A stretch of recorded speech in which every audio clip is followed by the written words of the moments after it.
en esto.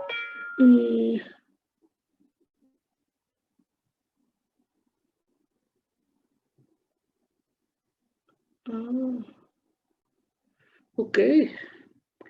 Ok, entonces, nos quedamos aquí. Bueno, habíamos dicho, pues, estábamos hablando de la función potencia. Ya estoy compartiendo.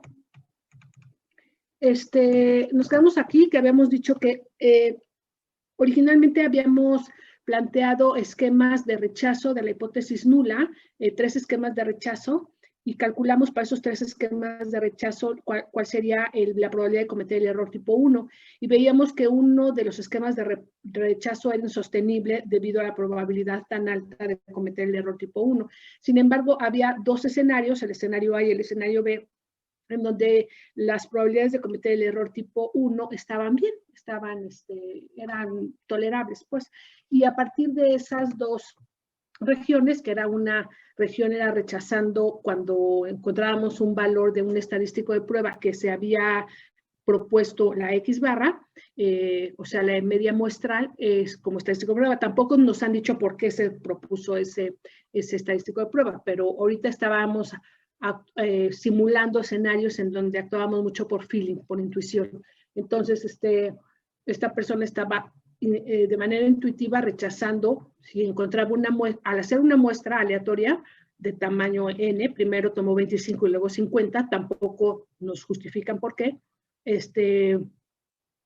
si la X barra que encuentra es mayor a un cierto valor que tampoco nos indican de dónde salió, que es lo que vamos a tratar de ver. Entonces, hay 3 escenarios, él propone 3 escenarios y calculamos, uno los dejamos fuera, que era 10.25 me parece, y porque tenía un alfa muy grande.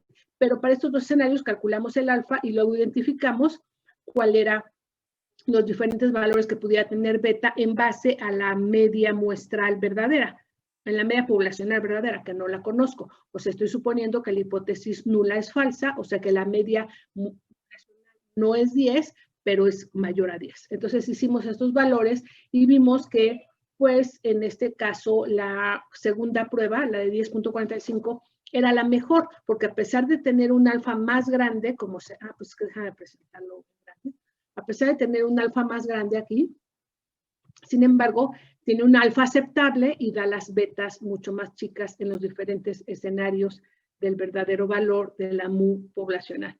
Y después definimos la función potencia, y esa función potencia sería el complemento de la función beta, del cálculo de beta. Y decíamos que beta era una función de un parámetro, del valor verdadero del parámetro, porque yo no conozco el valor verdadero del parámetro. Entonces estoy poniendo diferentes posibles valores de la mu poblacional, y en base a eso calculo la beta, y en base a eso también calculo 1 menos beta, que es llamada función potencia.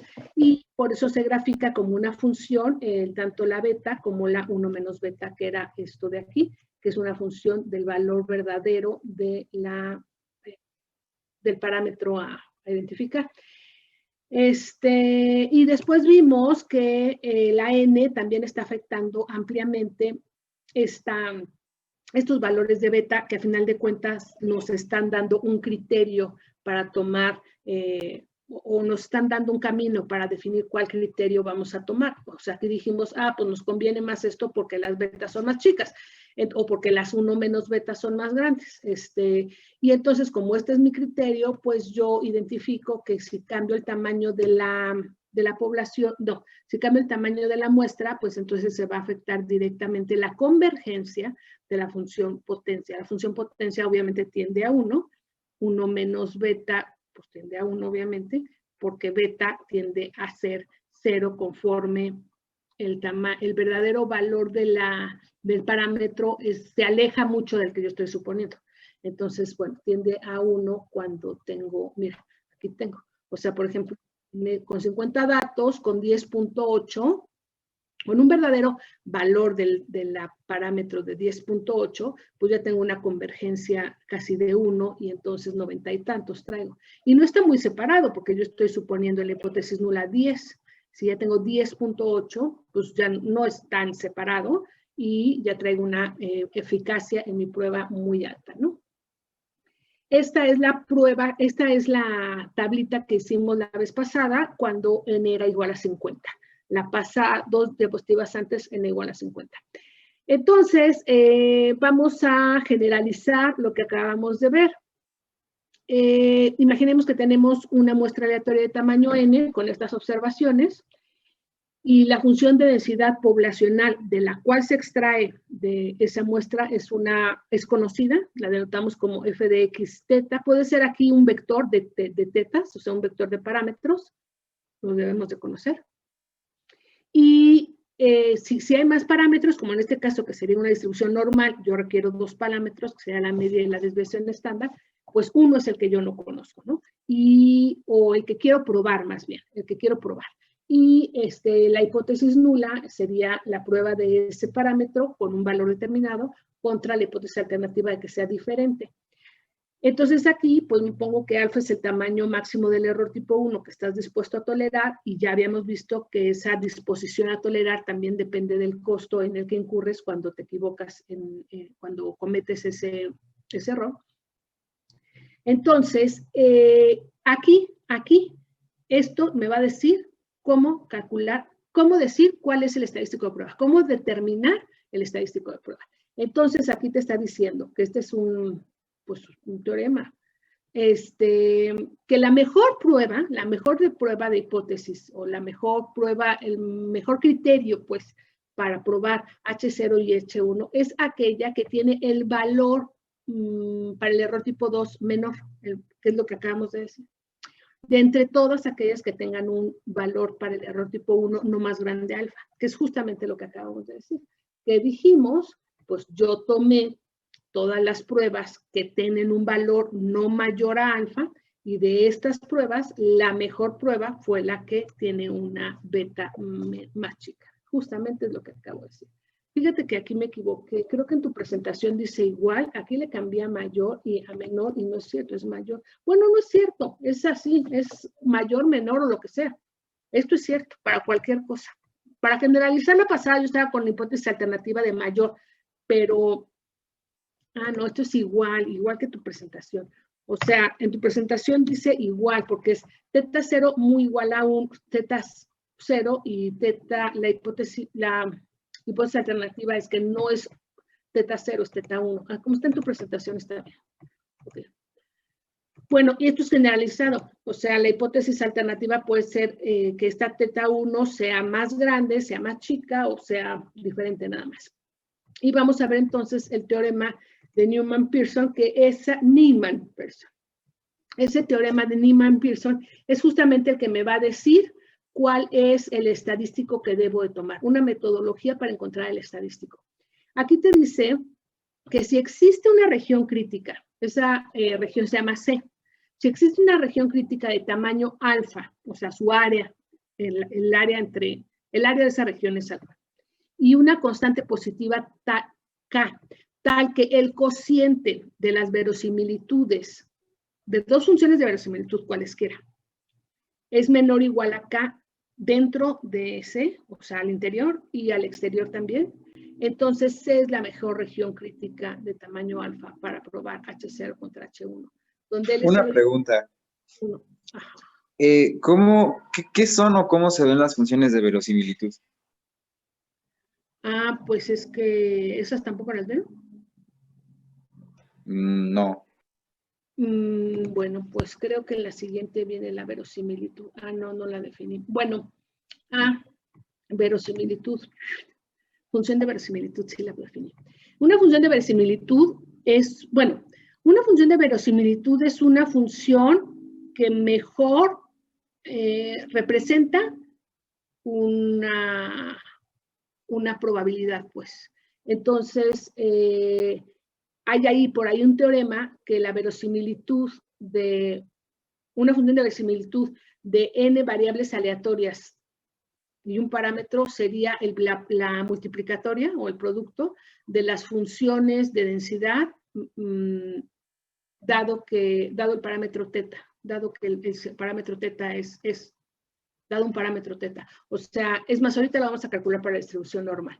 Pero por definición, verosimilitud significa aproximación a la realidad. O sea, si tú dices algo con mucha verosimilitud, es algo que se aproxima mucho a la realidad. Por ejemplo, Sí. Ese es el significado de la palabra verosimilitud. Entonces, la función de verosimilitud es una función que te indica qué tan aproximado está a la realidad el modelo que tú estás indicando. En probabilidad, pues sería la función de distribución probabilística. Yo no sé si han visto ustedes que, por ejemplo, en modelaje normal o estadístico, imagínate que tú tienes una variable aleatoria, o sea, no la explicas a partir de otra variable, y esa variable aleatoria, pues lo único que puedes hacer para poder pronosticar, o sea, es, vamos a pensar así en realidad. Otra vez voy a hablar de clima porque es con lo que trabajé mucho en bases de datos y en seguros, y quiero poner ejemplos de ustedes. Yo tenía una base de datos que era toda la historia de hace más de 50 años, ahorita, de la lluvia diaria. ¿Cuántos mililitros de lluvia por centímetro cuadrado caían en una cierta estación climatológica? ¿Okay? Y cada día medían cuánta lluvia. Había a veces cero, depende, ¿no? O sea, se medían las estaciones climatológicas de Querétaro, pues muchas estaban en 0, 0, 0, 0, 0, 0, y ahí de repente empezaba la lluvia, ¿no? Entonces, tú vas a decir, bueno, lo primero que te preguntas es, ¿esa variable, eso es una variable? Claro, porque varía, no es constante, pues varía. Ahora, ¿en función de qué varía? Alguien me va a decir aleatoriamente, no es cierto. No es, o sea, sí hay una parte aleatoria, pero no es al 100% aleatoria. ¿Por qué no es al 100%? Pues porque en temporada de lluvia llueve. O sea, yo te puedo decir que es mucho más probable que llueva en Querétaro a principios de septiembre que en noviembre, o que en enero, o que en febrero, o que en marzo, en Querétaro. Entonces, esto ha sucedido siempre así. Imaginemos que sí, imaginemos que tenemos un fenómeno que no cambia con otra variable, que entonces tendrías que meter la variable, a lo mejor calentamiento global, o buscar una variable que explique que la estacionalidad se está moviendo en los diferentes momentos del tiempo, pero supongamos que no, supongamos que febrero es la época de lluvia de Querétaro, de más lluvia, y a lo mejor tendría ahí, si no la grafico como frecuencia, sino la grafico como lluvia, contratiempo, pues ahí siempre tengo mis picos en febrero, más lluvia, y luego baja la lluvia, y luego a lo mejor otros picos por mayo, por decirte algo. Entonces, si veo cada año históricamente esa lluvia, voy a ver que en febrero, digo que en marzo hay poquitos picos, y luego agosto, finales de agosto y septiembre, y llega el gran pico. Entonces, la primera respuesta es no depende aleatoriamente, depende del mes del año. Okay. Quitamos esa estacionalidad. Entonces, imagínate que yo digo, a ver, voy a hacer el análisis de todos los meses de septiembre, a finales de agosto y septiembre. Voy a hacer el análisis de esa. Y entonces ya ahí, ya estoy le quité, ya nada voy a hacer ese análisis de agosto y septiembre. Ahora, ¿de qué depende? ¿De qué depende la cantidad de lluvia? Ahora sí, aleatoriamente. Ya sí es aleatorio. Ya sé que estos son los datos de septiembre. Ahora voy a hacer análisis de cuánta lluvia cayó cada día en los meses de septiembre. Entonces voy a hacer una frecuencia, análisis de frecuencias, o sea, cuántas veces observé una lluvia entre 0 y 2 milímetros, entre 2 milímetros y 3 milímetros, entre 3 milímetros y 5 milímetros. Voy a hacer los intervalos y voy a hacer la frecuencia con las que caían. Pues el 8% de todas las observaciones fueron de 2 milímetros. El 20% de las observaciones fueron entre 2 y 10. Así, y entonces ya tengo un histograma de frecuencias que puedo ajustar con una función de distribución probabilística. ¿Qué tan probable es que caigan 10 milímetros o más? Porque si caen 10 milímetros o más, se nos va el maíz, que cuesta tanto. Entonces, este es el razonamiento que yo haría si quisiera investigar cuál es el riesgo o cuál es la prima de riesgo para, no sé, a lo mejor el maíz sí aguanta los 10, pero el sorgo no sé. Eso te lo tienen que dar aparte tus agrónomos. Pero la pregunta es, ¿cuál es la función de distribución? Pues la función de distribución, o sea, yo lo que observé, porque esté negro. Yo lo que observé es un histograma de esta manera, supongamos, Imagínate que tú observas un histograma así. Imaginemos. Entonces tú dices, pues mira, parecería simétrico. Aquí está el 0. Y acá está, no sé, los 50 milímetros por milímetros o mililitros, como quieras, sobre centímetro cuadrado. Okay. Entonces tú dices, bueno, pues pareciera una distribución normal. ¿Qué voy a hacer para ver si es una distribución normal? Pues una Kolmogorov. La media, pues la sacas, la muestral, es más, aquí tienes hasta la población, porque tienes todos los datos históricos, que no necesariamente es la población, porque la población en realidad pues no es infinita, no han terminado los días. Entonces, de lo que tengo, la parte histórica de la población, igual tienes una media. Estos son los datos de agosto-septiembre de lluvia. Agosto-septiembre, igual tienes en promedio un promedio de 15 o de 22 mililitros sobre centímetro cuadrado y tienes una desviación estándar observada. Ya. Harías una Kolmogorov. Pero alguien te pudiera decir, fíjate, siempre no falta el dato aquí. Este dato que es, pues la catástrofe, la inundación que nadie se esperaba. Este año hubo inundaciones que nunca habíamos visto. Típico. Entonces tienes una observación aquí, bueno, a lo mejor con poca frecuencia, pero que ya aquí parecía ser 0, 0, 0, ya estaba plana la curva y de repente aparecen 3 datos aquí. Estos, pues serían, en tu clima, pues serían catástrofes, o sea, cosas que nunca ves, catástrofes climáticas, o sea, hubo una observación de cayeron 500 mililitros sobre centímetro cuadrado. Oye, ¿cómo? Pues así cayeron. Y se llevó toda la cosecha. Y dice, esto es lo que a ti te interesa asegurar. En realidad a ti no te interesa nada de esto. Y tú dices, pues es una distribución normal, pues te da igual, porque en esta distribución normal, todos estos datos, por lo menos media más 2 desviaciones estándares o más 3 desviaciones estándares, acumula el 96. ¿Qué te dice el teorema? Como el 98, voy a hacer 97.5, creo que son 2 desviaciones estándares, 97.5, de los datos. Pero de 2 desviaciones estándares para acá es lo que tú aseguras, porque es cuando se pierden las cosechas. Entonces, a ti te interesan en realidad el comportamiento de las colas. O sea, a ti dices, chido por esto no lo voy a asegurar. Lo que yo voy a asegurar es este comportamiento de esta cola. Y si yo tengo un dato por acá que pareciera que la distribución normal me dice, no, pues es que ese dato es atípico, es más, hasta en estadística te dicen, quita tus datos atípicos. ¿Y qué son los datos atípicos? Se llaman outliers, por cierto, muy elegantes.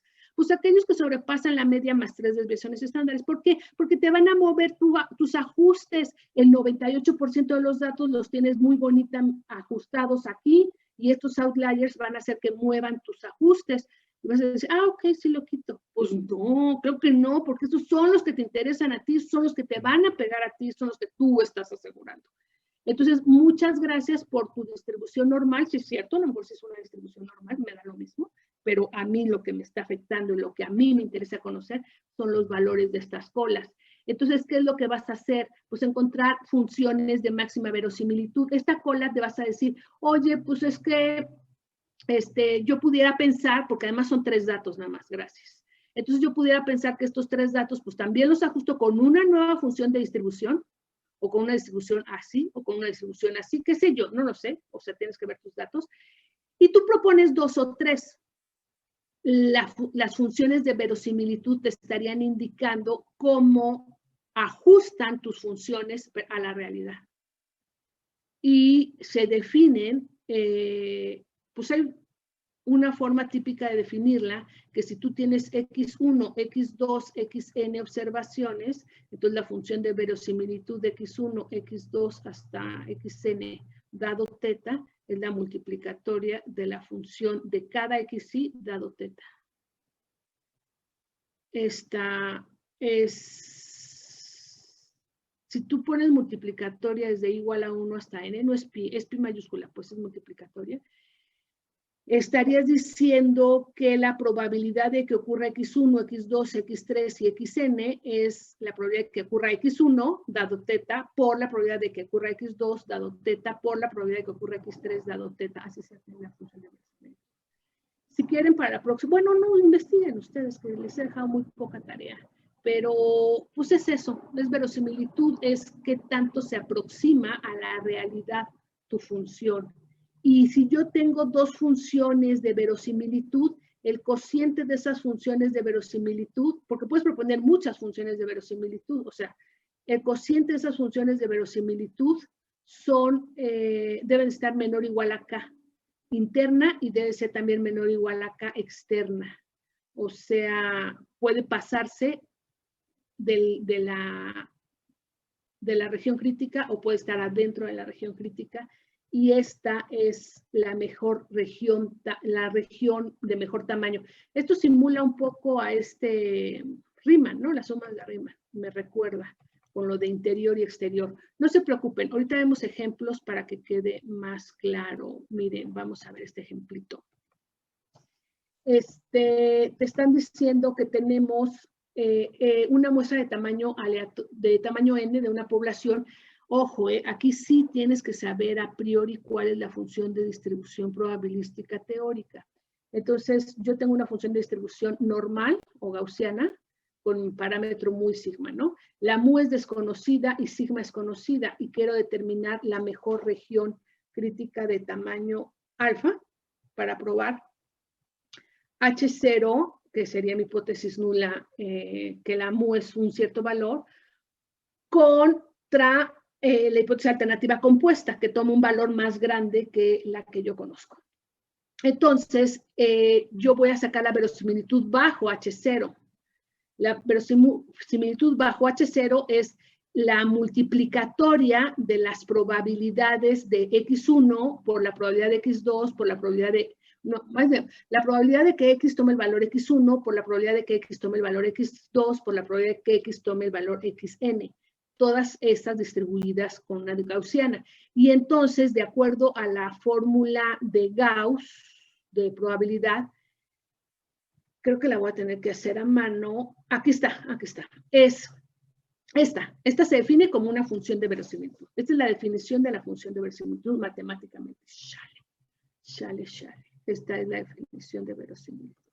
Pues es lo que te digo, sería f de x1, este valor, dado teta, por f de x2 dado teta, por f de xn dado teta. Eso es como se define la verosimilitud. Y luego, después, no sé si vieron la máxima verosimilitud, derivabas esto para encontrar el máximo, lo igualabas a 0 y despejabas para encontrar el máximo. Pero en este caso no quiero la máxima verosimilitud, nada más quiero una función de verosimilitud. Esta es la función de verosimilitud, así se define la función de verosimilitud. Entonces, para el caso de que la X, cada una de las variables muestrales, pues tenga, o las observaciones muestrales, tengan una distribución mu sigma, entonces, pues esta verosimilitud sería recordar que la distribución, la probabilidad f de x, o sea, la función de Gauss es 1 sobre 2pi raíz cuadrada. Si quieres poner el sigma dentro, pues sigma cuadrada, y si lo quieres poner afuera, pues sigma, por la exponencial de x menos mu al cuadrado entre 2 sigma cuadrada. Esta es tu función de verosimilitud. Digo, no, tu función de probabilidad gaussiana, esta es la de Gauss, que te dice la probabilidad. Ahí lleva un menos, menos. Menos. Sí, ¿verdad? Perdón, menos. Sí. Y entonces, ¿qué pasa cuando multiplico muchas veces esta?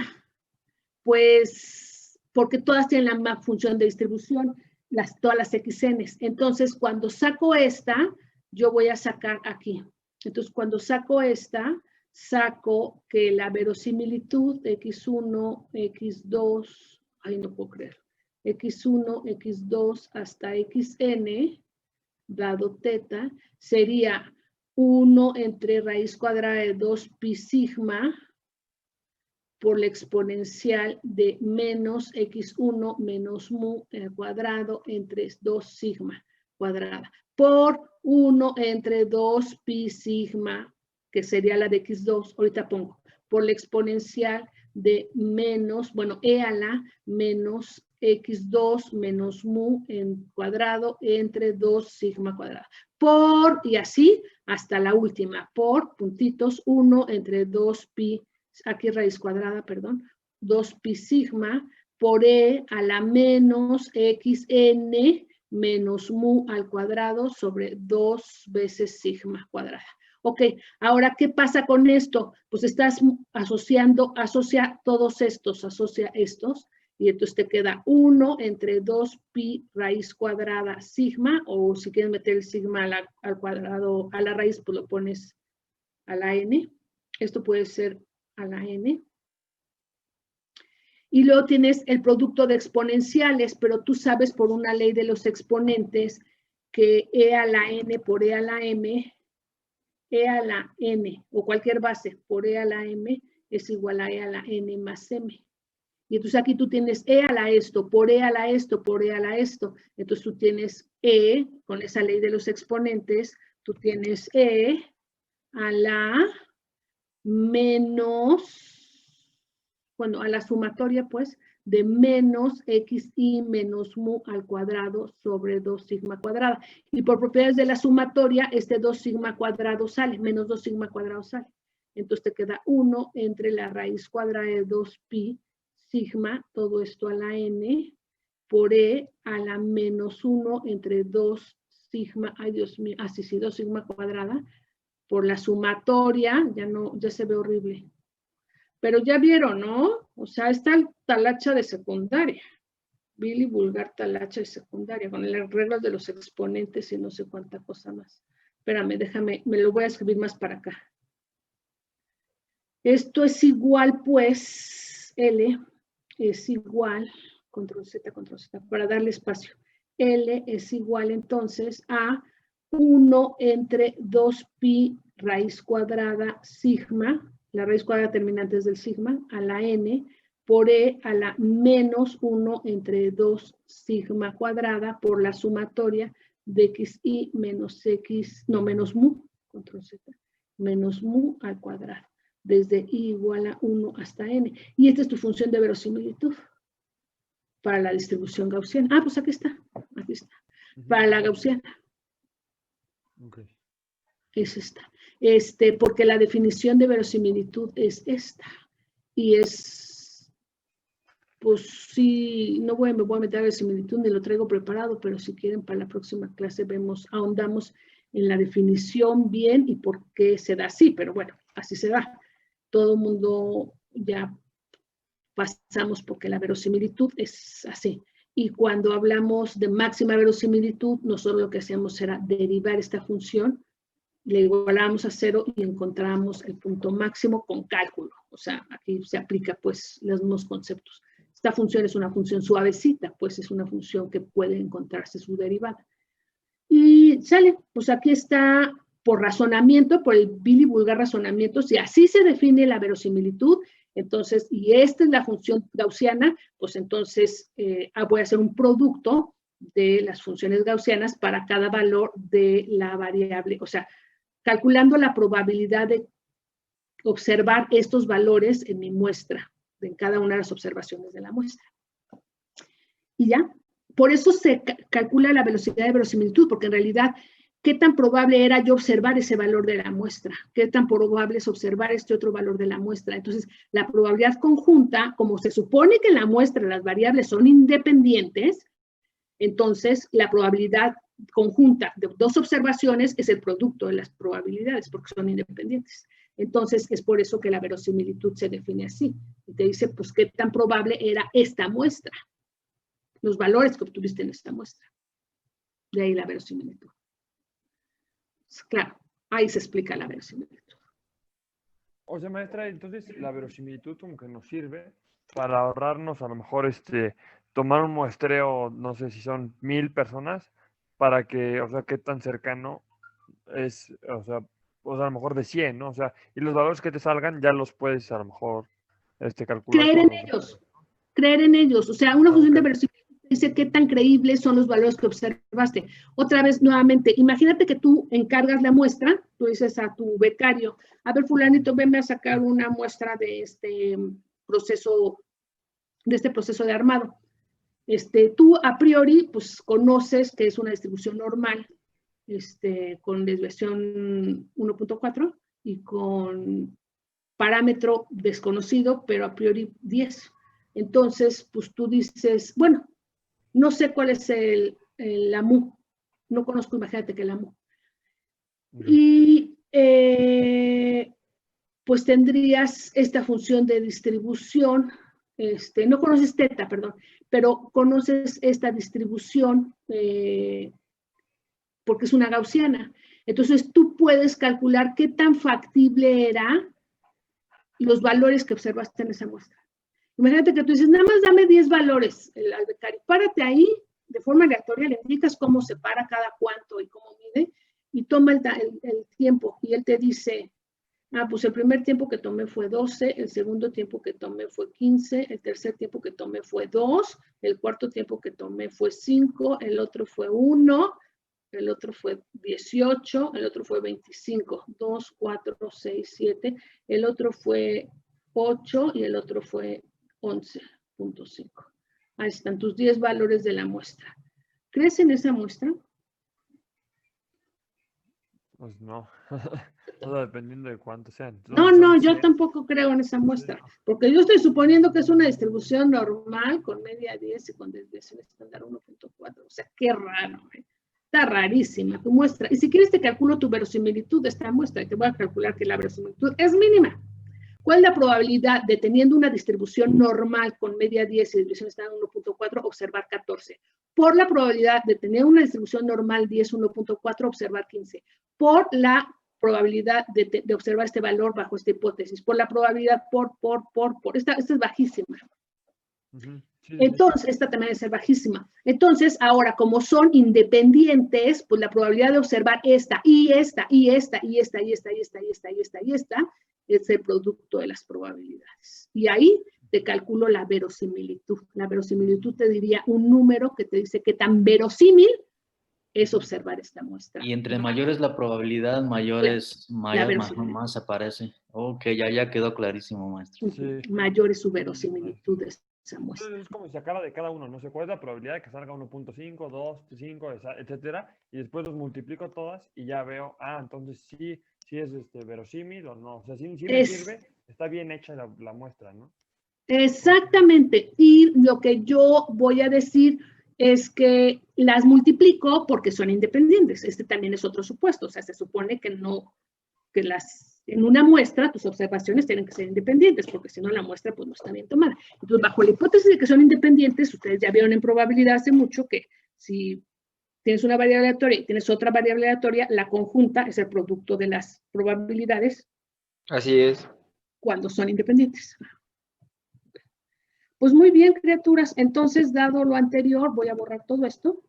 Esta es mi función de verosimilitud cuando tengo una distribución poblacional normal con media mu y desviación estándar sigma cuadrada. Entonces, desviación estándar sigma. Entonces, aquí está. Me regresé una. Y aquí está calculada la verosimilitud, que fue la que vimos anteriormente, y te dice que esta es la verosimilitud para la hipótesis nula 0, o sea, suponiendo que la hipótesis nula es verdadera, y esta es la verosimilitud suponiendo que la hipótesis alternativa es la que es verdadera. Entonces, si te fijas, pues exactamente lo mismo, nada más que en vez de mu 0, pues pongo mu 1 aquí, porque esta es la que yo estoy suponiendo que es verdadera. Entonces, bueno, esto es lo que acabo de ver. Pues aquí está. Entonces, voy a sacar el cociente de acuerdo al teorema de Neyman-Pearson.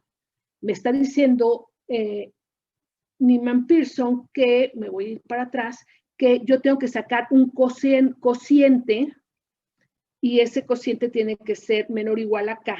Y te están diciendo que C, o sea, vas a encontrar tú una región C que esto se cumpla, que el cociente sea menor o igual a K, interior y exterior. Ahorita vemos cómo. Se parece un poco a Riemann, eso de interior y exterior. Esto es lo que ya vi. Entonces hago el cociente. Entonces cuando yo divido esta función entre esta otra función, pues se me va a simplificar mucho, porque de entrada, pues 1 entre la raíz cuadrada de 2 pi sigma todo a la n, exponencial de la resta y la exponencial de la... Te queda más bien el cociente de las exponenciales. A ver, vamos a volverlo a escribir para ver algebraicamente cómo llegamos a esto.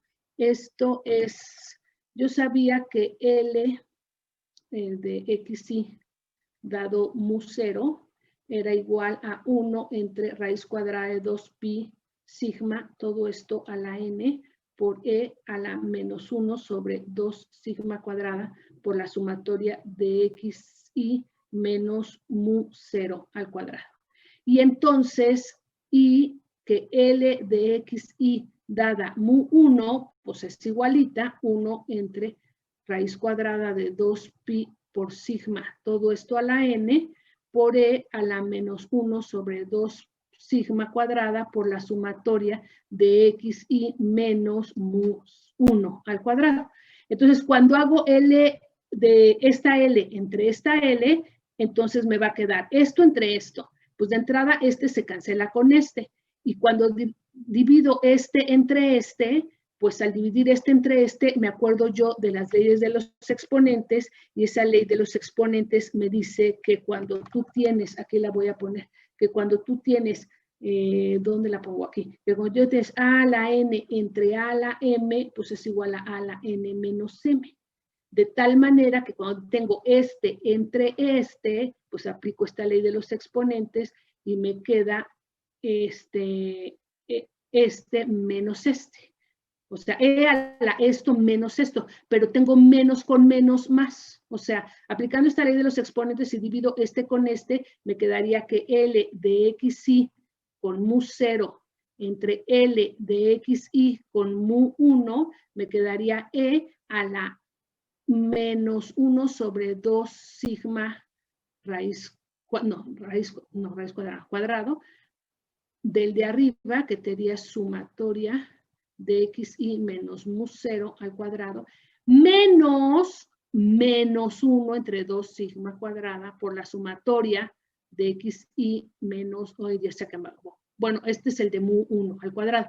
Entonces, este menos con este menos se cancela, bueno, se va más, pues. Entonces, puedo factorizar 1 entre 2 sigma cuadrado, y este queda primero este por ser el más. Entonces, la sumatoria de xi menos mu 1 al cuadrado menos, puedo poner esto así, la sumatoria de xi menos mu 0 al cuadrado.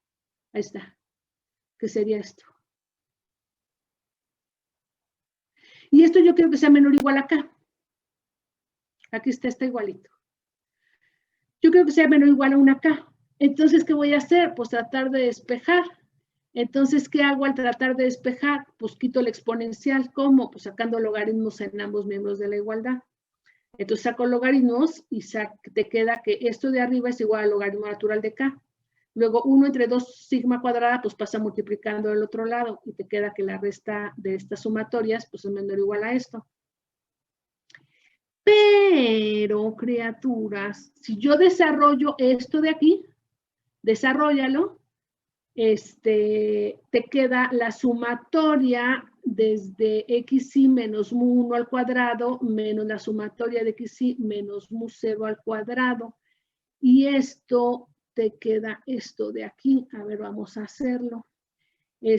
La sumatoria de i igual a 1 hasta n, es más, lo voy a poner con otro color para poder ser claros. Ya voy a borrarlo de arriba porque me está estorbando. Entonces, esta primera sumatoria la voy a poner en color naranja, esta primera, para el desarrollo. Y luego esta la pongo en otro color y ya luego resto. Entonces voy a poner sumatoria de xi menos mu 1 al cuadrado. Entonces sería la sumatoria de xi al cuadrado más, menos, perdón, control Z, menos 2xi mu más mu 1 más mu 1 al cuadrado. Ahí está.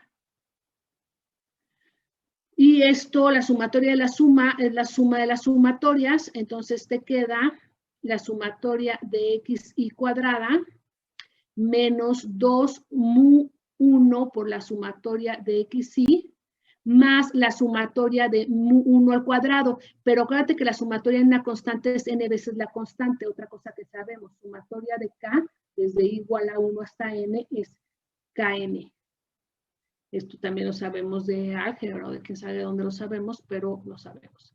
También por eso saqué la mu 1, porque si tengo sumatoria desde igual a 1 hasta n de k por una función en i, es igual a k veces por la sumatoria de fi, desde igual a 1 hasta n, porque no depende de k, como una...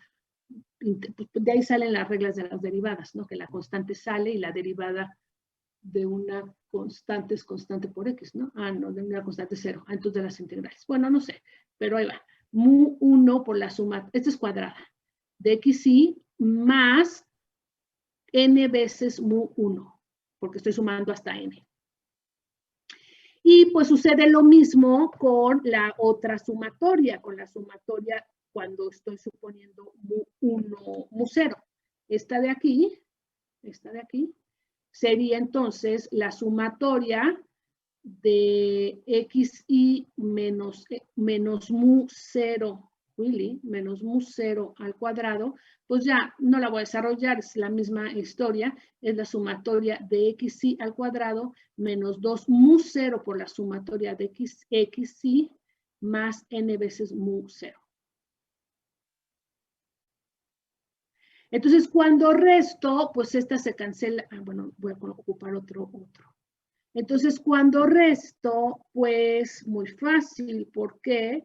Pues porque esta sumatoria de xi al cuadrado se cancelan. Esta la puedo factorizar y esta también la puedo factorizar. Este es n por... Ah, este es cuadrado, perdón. Y este también es cuadrado. Entonces... De las dos mu 1, ¿eso no se van también? ¿Cómo? ¿No se van esas también? No, porque están multiplicando por diferente factor. Este es 2 sí. mu 1 y este es 2 mu 0. Okay. Entonces, por eso estas viven, todas estas que están en rojo. Entonces, las que viven al restar el anaranjado menos el rojo, me queda, estas dos se cancelan y entonces te queda este menos menos 2 mu 1, este menos este, más 2 mu 0 por la sumatoria de xi, y este menos este te queda más n por mu 1 cuadrado menos mu 0 al cuadrado.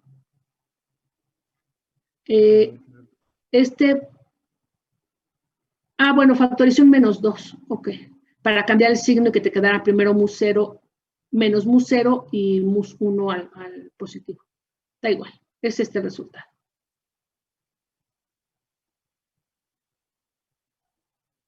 Este es este y este es aquí, nada más que factoricé el menos 2 y ya te queda mu 0 negativo y mu 1 positivo. Y ya.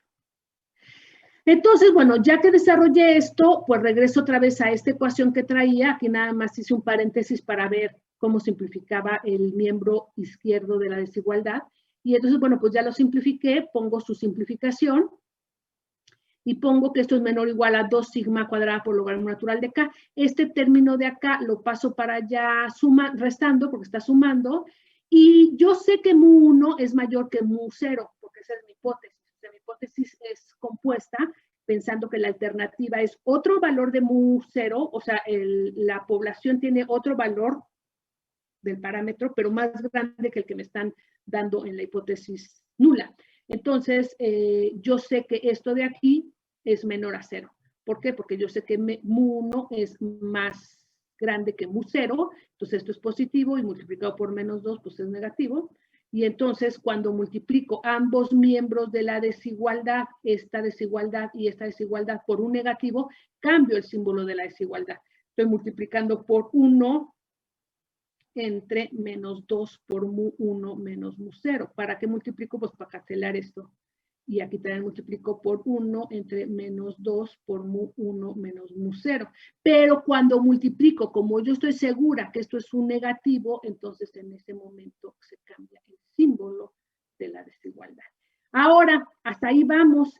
Ahora yo digo, bueno, entonces ya tengo que la sumatoria de XY es mayor o igual a 2 sigma cuadrada logaritmo natural de K menos N por mu 1 cuadrado menos mu 0 al cuadrado, esto dividido entre menos 2, bueno, ya pudieras subir el menos y cambiar el símbolo arriba, me da lo mismo, mu 1 menos mu 0. Pero yo digo, bueno, ¿y esto qué? Pues ¿por qué no dividimos todo entre N? Pues vamos a dividir todo entre N. ¿Por qué? Porque esto es X barra. Y de ahí sale que el estadístico de prueba es X barra.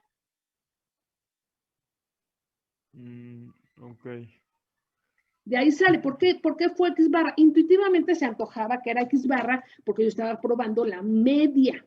Pero, por ejemplo, cuando yo pruebo la desviación estándar, pues sí también la pruebo con la... Pero la diferencia de las desviaciones estándares no. Depende, pues, o sea, en no paramétrica era, pues en no paramétrica no puedo sacar la verosimilitud.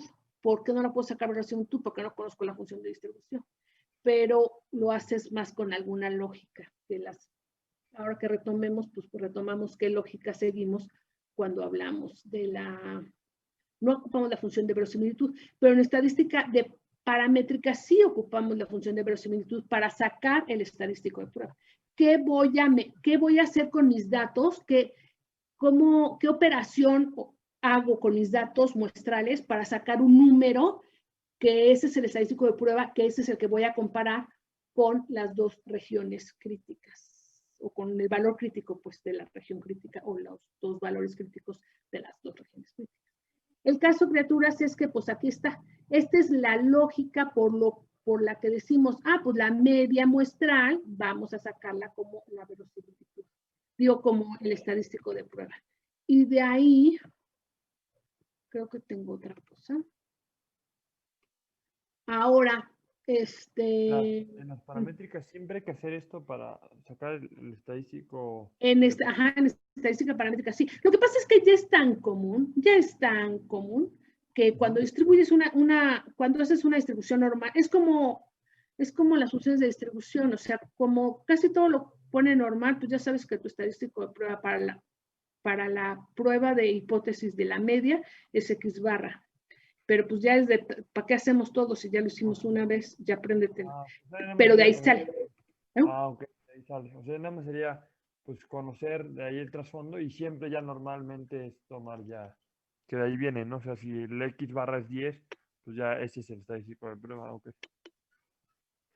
Ahora te dice, esto es la mejor región crítica, la mejor región crítica es un extremo derecho de la distribución de muestreo de X barra bajo la hipótesis nula. Okay. La X barra tiene que ser mayor que un cierto valor bajo la hipótesis nula.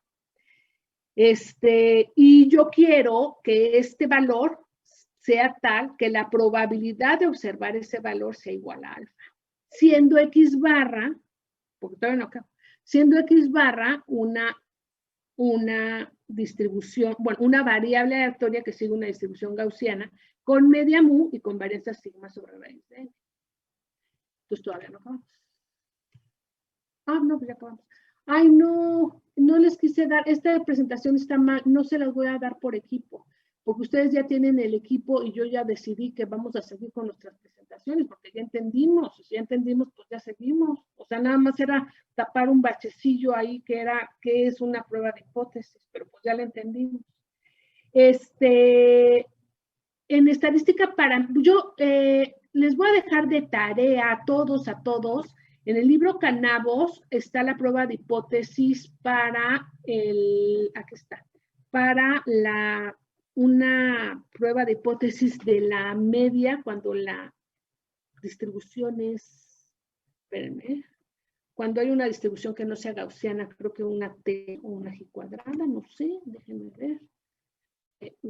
Esto es, aquí guardé según yo, este es el mu. ¿Y ahora dónde está? No. ¿Dónde habré guardado? La paramétrica. Hay un libro que me hicieron favor sus compañeros de darme, que es un libro de estadística no paramétrica. Ese está bueno. George Canavos, aquí está.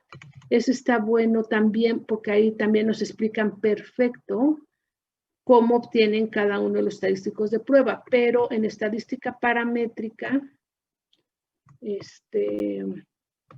pues es así, es con la función de verosimilitud. Obviamente no paramétrica vas a decir, ¿y cómo no paramétrica?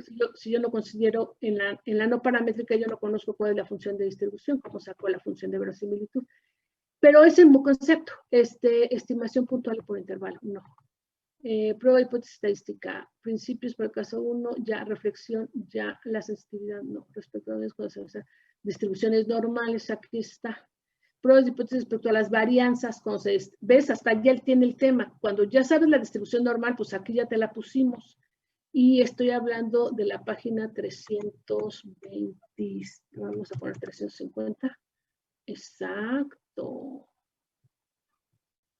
Y esto que yo decía, pues léanlo por favor, y la próxima clase vemos las dudas de lo que hayan leído.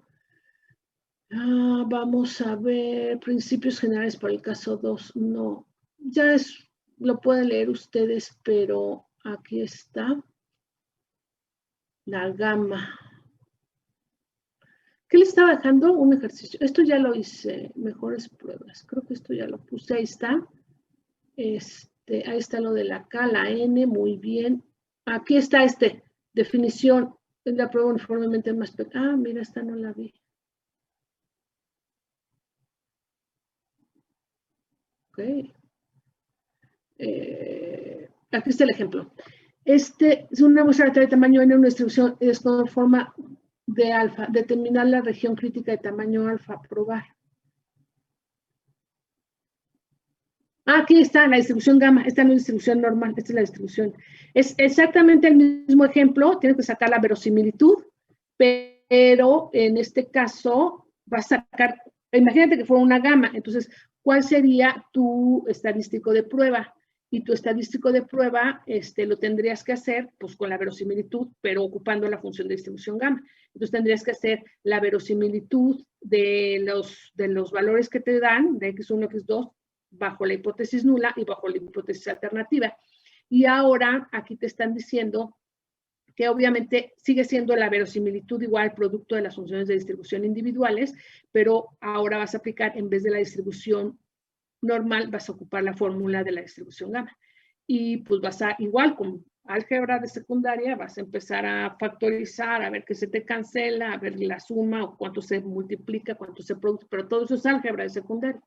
Entonces sacas el cociente y aquí ellos llegaron a que este cociente era, ya se va a acabar mi clase, era esto. Y entonces otra vez saca la función, bueno, trata de despejar este cociente, lo pasa para el otro lado multiplicando, lo de las tetas, te queda este exponencial, obviamente sacas el logaritmo y tratas de despejar, ves qué va a pasar con esto y vuelves a llegar, parece que aquí otra vez a la X barra. Sí, a la X barra. Y esta sería tu región crítica, ¿eh? Esta sería tu región crítica. Ahí, aquí te está dando, independientemente de la probabilidad, aquí te está diciendo cuál es el valor crítico. Entonces, tu X menor o igual a esto es lo que te hace tu región crítica. Pero bueno, pues ya después identificas, generalizando, que la puedes tener como una distribución gamma de Excel, pues. Y este 9.2 es cuando tienes una distribución Poisson. Exactamente el mismo procedimiento, pero para la distribución Poisson. Entonces tú dices, bueno, aquí puedes dividir entre n otra vez para tener una X barra. La sumatoria X sí tiene que ser mayor o igual a esto.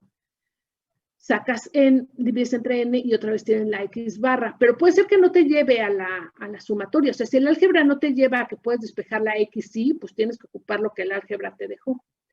Y eso es básicamente cómo se sacan las funciones de distribución, los valores críticos y los estadísticos de prueba.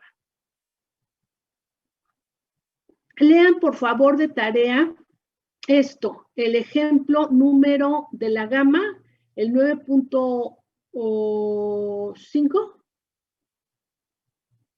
¿Cuál era? ¿No era 9.3? 9.3, 9.4, 9.5. Esta es una definición de la uniforme.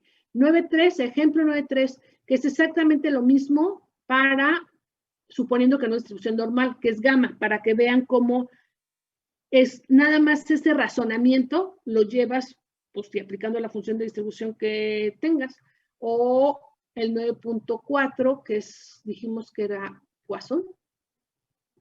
Pero si fuera T, pues igual. Ahora, ¿cómo se puede la función de distribución? Pues si ya tienes un conocimiento previo teórico, pues ya tienes la función de distribución, y si no, pues tienes que saber más o menos cómo se comporta tu fenómeno con las observaciones que tengas. Si no está sesgado, si está simétrico, pues tienes una gama de posibilidades de funciones de distribución. Si es asimétrico hacia la derecha, pues tienes estas posibilidades. ¿Y cómo la voy a probar? Con la Kolmogorov-Smirnov. Ojo, siempre y cuando te interesen los cuerpos. Las colas, no vas a encontrar funciones de distribución, porque tienen muy pocos datos, y se hacen otras metodologías que son los núcleos gaussianos, que es poder encontrar tu propia función de distribución. O sea, ya no me importa qué dijo Poisson porque no me sirve, ya no me importa qué dijo Gauss porque no me sirve, ya no me importa qué dijo el fulanito de Gamma que no me sirve. Entonces, ¿sabes qué? Pues voy a sacar mi propia función de distribución, porque este fenómeno es un fenómeno único que nadie lo ha estudiado nunca y que no sigue lo que otras personas han estudiado y han descubierto. Yo voy a encontrar mi propia función de distribución, pero eso yo no sé si en algún momento, me imagino que en tópicos de estadística van a haber esos temas. Yo ahorita nada más es lo que ya se conoce, o bien estadística no paramétrica. Cuando no conozco, pues a veces no necesito conocer con estadística no paramétrica. En este caso de una prueba de hipótesis nada más. Maestra, para otros casos, si, por ejemplo, si tenemos si conocemos la mu o la media, pero no la desviación estándar, se sigue el mismo procedimiento, pero solamente que despejamos para xi menos x al cuadrado. Ajá, aquí supusimos, aquí sería para la sigma 0 y la sigma 1. Ok. Y ahí te van a dar, o para la diferencia también, aquí hay un ejemplo para la diferencia, creo. Pero a lo que me refería era que era la misma historia. O sea, ese es nada más la lógica del asunto, y pues lo otro está lacha. Sí, pero ya podemos brincar directo a la X barra o a la S de la... Lo que te dé el álgebra en esa división, lo que te dé el álgebra en esa división. A mí, como actuarios, no me interesa que se acuerden de cuál es la función, el estadístico de prueba, o cómo es la función de verosimilitud. O sea, sí, pero pues abres un libro, abres internet, pones función de verosimilitud y va a haber 80 cosas que todas van a estar bien, ¿no? Pero a mí lo que me interesa es que vean la lógica, porque eso lo van a trasladar. Como actuarios, pues la comisión les va a dar las tablas, pero cuando o ustedes estén en la comisión, cuando tengan que hacer la investigación, lo que interesa es la lógica que están siguiendo. Ah, claro, porque pues la función de verosimilitud es la que más me indica, o sea, la factibilidad de la muestra. Entonces, claro, un cociente de verosimilitudes me indicaría una región crítica, claro, que sea menor o igual a K. Y ese K, pues, lo voy a obtener que tampoco lo vimos. Bueno, da lo mismo. Vean esos ejemplos, la próxima clase vemos dudas de esos ejemplos y ahondamos en esto y programamos algún quiz o algo, ¿no? Porque no tengo con qué calificarles. Claro. Cuídense. Igualmente, muchas gracias. Vaya muy bien. Hasta luego. Hasta luego. Gracias, nos vemos. Gracias,